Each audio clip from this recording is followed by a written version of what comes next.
Welcome to this overview of the European Reference Network Clinical Patient Management System. What we are going to show is version 1 of the system, which is by its nature a dynamic, evolving system, where new content and improved features are a constant factor. New requirements will be assessed and analyzed for an eventual implementation in upcoming releases. The first thing you will need, in order to start using the system, is an EU login. If you do not already have one, you can create it by clicking on the link on the right. Once your EU login has been created, you will also need to request access to CPMS itself. You can do this by clicking on the second link. This will take you to the European Institutions Application Request System, called SAS. Requesting access is a simple matter of selecting your ERN, country, and healthcare provider. The request will be approved or declined by the ERN coordinator. Once your access is approved, you can access CPMS by clicking on Login via EU Login. Once you are logged into the system, you will see the healthcare providers and ERNs you are affiliated with on the left, and on the right you will find links to several user guides for the system. In the middle, there is a collection of educational videos on how to use CPMS. At the top, you will see a small question mark. It stores a direct email link you can use to contact the support team. It also has a FAQ with the most common questions for CPMS. Each ERN you are a member of has a dashboard which can be accessed from the menu at the top. The dashboard shows your meetings, tasks, panel invitations, panels you are contributing to, and panels you are leading. From the dashboard you will also be able to access the preferences. This is where you can select which of the ERN's thematic areas you are specialized in. This menu is unique to each ERN you are a member of. These settings determine for which panels you can be invited to contribute. The CPMS also features a map. It shows the location of all healthcare providers who are members of the ERNs. It can display all the healthcare providers at the same time, or you can view them by ERN. The system is capable of zooming in all the way down to street level. From the healthcare provider view, which can also be accessed from the top, you will be able to view a list of your currently enrolled patients, as well as the option to enroll new patients. When enrolling a patient, you need to enter an enrollment date, as well as specifying a date for consent. There are 3 kinds of consent that can be selected when enrolling patients. Consent for care is the minimum requirement in order to be able to open a panel for a patient. Consent for ERN databases and registries means that the patient allows their data to be stored inside the ERN registry, so it will be made available to people with access to the database and registry application inside CPMS. We will demonstrate this later in this video. Finally, there is consent for research. This means that the patient gives consent to be contacted in relation to future research projects, at which point, the purpose of the research has to be clearly specified to the patient. The consent forms can be downloaded directly from the enrollment page. Lastly, you need to enter the patient's name, gender and date of birth. Once the patient is enrolled, the record can be found in the search or on the patient list. By selecting the patient record, you will be able to open a new panel. When opening a new panel, you can assign a nickname to your patient to make it easier to identify the panel in case yourself or participants are working on multiple panels. You also need to give a description of the panel, as well as the reason for opening it. Similarly, you have to specify the healthcare provider responsible for opening the panel, and the point of care specialist dealing with the patient. This person is not necessarily an ERN member. Finally, you need to specify which ERN the panel is related to, as well as the thematic areas it concerns, and lastly, who is the leader of the panel. The lead can be changed later, if necessary. Now your panel is opened, and you can start filling in the various data forms. This is the initial completion of the forms, meaning you will be able to edit the forms, or add more information later, in the patient journey. There are too many forms that can be filled in to go over them all in detail in this overview. Some of the highlights are the rare disease diagnosis form, which allows you to enter the diagnosis code in ICD-10, ICCC3, or ORPHANET. In all data fields that have preset values, you will see a magnifying glass. This allows you to navigate the values step by step. You can also write manually in the data field, and the system will automatically search the values. CPMS also has a full-featured pedigree tool, which allows you to map out your patient's pedigree in great detail.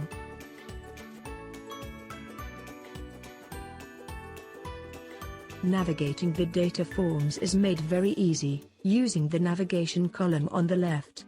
The form you are currently editing will be highlighted in gray, and you can jump from form to form, simply by clicking on the name of the form you wish to go to.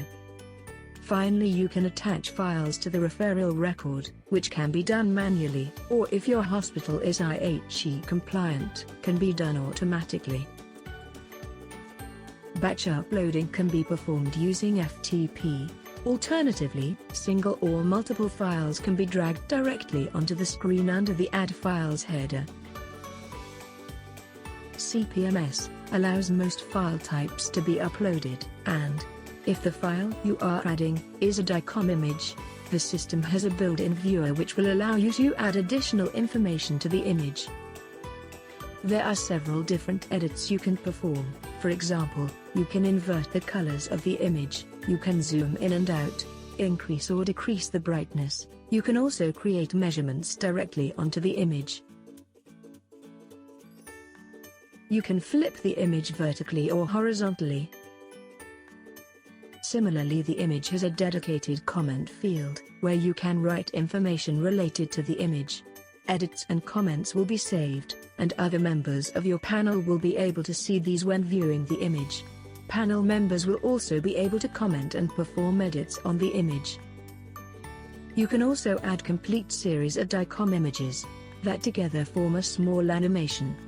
In the example shown on the screen here, is a series of 90 separate images, which the system automatically recognizes as a series.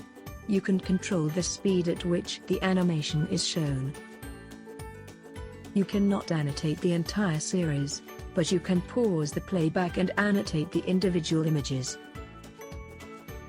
Finally, the DICOM viewer can also display DICOM videos. The annotation tools are not available when displaying videos. However, you can still use the comment field on the timeline on the right, if you wish to comment on the video. Once you have filled in as many of the forms as needed, you will be able to proceed to the panel selection. At this point, you can already use the system's meeting function. We will show this in more detail at the assessment stage. By clicking on the Invite Members button, you will be able to invite other specialists to contribute to your panel. If you are not sure which other specialists would be the best qualified to contribute to your panel, you can request coordinator assistance, which will invite the coordinator of the ERN concerned to assist with assembling the panel. The coordinator will also be able to invite members from other ERNs, or even guests, who are not members of any ERN. The available invitees are based on the thematic and sub-thematic areas we demonstrated earlier in the user preferences. Once invited, the invitees will receive a notification that they have been invited to contribute to a panel. The leader of the panel will be able to set an invitee as the leader of the panel, and will also be able to accept or decline the invitation on invitee's behalf, as the panel cannot proceed until all invitations have been accepted or declined. On the screen now, we have logged in with one of the invited specialists. The panel invitation appears on the member task list on the invitee's dashboard. From here, it is possible to accept or decline the invitation. The content already added to the panel can be viewed before accepting or declining the invitation. One special feature to note here is that the panel leader and the doctor we are currently logged in with are from the same hospital. What this means is that when the invitation has been accepted, this doctor will also be able to push the panel to the next stage, despite not being the panel leader. If you decide to move your panel forward before all invitations have been accepted or refused, those that are still pending will automatically be set as refused. Your panel has now moved to the data completion stage. This is where you will be able to revisit the data forms you filled in earlier. At this point, your panel members will have had a chance to look at your patient data forms.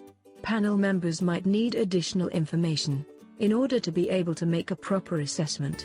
At the next stage of the patient journey, panel members can write comments or questions on the timeline, which the leader or other members can see and reply to. You can add new information to the patient file, or you can edit the data you have already entered. Updating the data forms can be done by the panel leader, or, if one of the members of the panel is from the same healthcare provider as the leader, he or she will also be able to update the forms. Once the data forms have been updated and the panel is ready to continue, you can move on to the assessment stage. You will not be able to move back and edit the data forms again after the data completion stage, unless you completely restart the entire panel, which can be done by selecting the patient from your healthcare provider patient list. We will demonstrate this at the closed stage. The assessment stage is where the panel members can write their contributions. Arriving at an assessment can come from using the virtual meeting component of the system.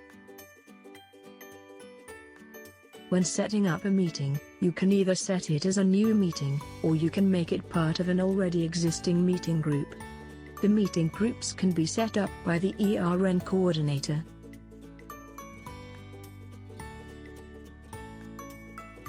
For ad hoc meetings, you need to enter the date, time and duration of the meeting. Once you click on Schedule Meeting, you will be able to select the panel members you wish to invite. Once the meeting has been scheduled, you and the panel members that were invited will be able to enter the virtual meeting room, which will be accessible 5 minutes before the start of the meeting. Once inside the meeting, you will be able to see the other participants if they have cameras connected. You will also be able to share content by using the share screen function. When you are ready, your contribution can be recorded by clicking on the Record Contribution button. You can attach a file to your contribution if required. The system also asks how much time was spent on the contribution. This field is not mandatory. On the timeline, you can see which members have made contributions. To view them, click on the cross to enlarge the window. It will be possible to come back and edit the contributions later, if necessary. Once all the contributions have been recorded, the panel can move on to the outcome stage. The outcome, as the name suggests, is the stage where the outcome of the panel is recorded, whether it be a treatment, diagnosis or anything else. Only the panel leader can record an outcome. You can attach a file to your outcome, if required, as long as it does not contain any personal identifiable information. When an outcome is recorded, which at this stage is still in draft form, other members of your panel will be able to see it, and if needed, can make comments on it. A unique feature of the outcome stage is that, if for any reason it is required, you can move your panel back to the previous stage. For example, if a panel member wants to change his or her contribution, you can now move your panel to the sign-off stage. Here you can revisit your outcome and, if required, add additional information to it before you sign it off, at which point, it will not be editable anymore. Alternatively, you can save the outcome, if you are not ready to sign it off. However, the panel cannot move to closed until the outcome is signed off. Once the panel has been signed off, you can click on the outcome document to produce a PDF file, meant for the point-of-care specialist, declared when you open the panel. The document contains the information from the signed-off outcome. Before moving to the closing of the panel, you are asked to fill in how much time was spent on the panel. Was it a success, and was there an outcome? When the panel is closed, you cannot change anything anymore. However, you can still restart the panel, if necessary. The option to restart a panel is available throughout every stage of the patient journey, except when the panel is archived. In order to restart your panel, you need to go to your list of patients. When you click on the patient, you will see a list of panels opened for that patient. You can select the panel you wish to restart, and click Cancel or Restart Panel. You need to enter a reason why you are restarting the panel. When the panel is returned to its initial stage, all information that was initially entered is kept, so no need to complete the data forms again. Similarly, all panel members that were part of the panel before restarting it are still part of it now, so you will not need to invite them again.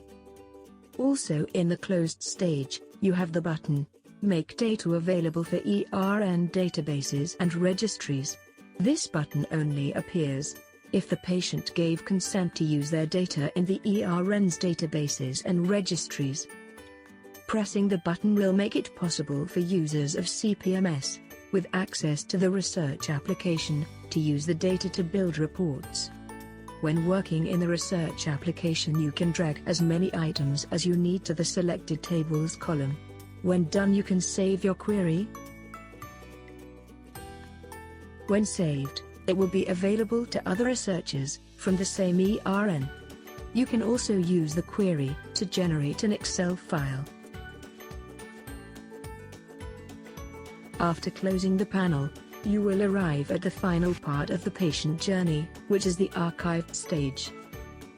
When the panel is archived, it can only be seen by health professionals from the hospital the patient was enrolled under.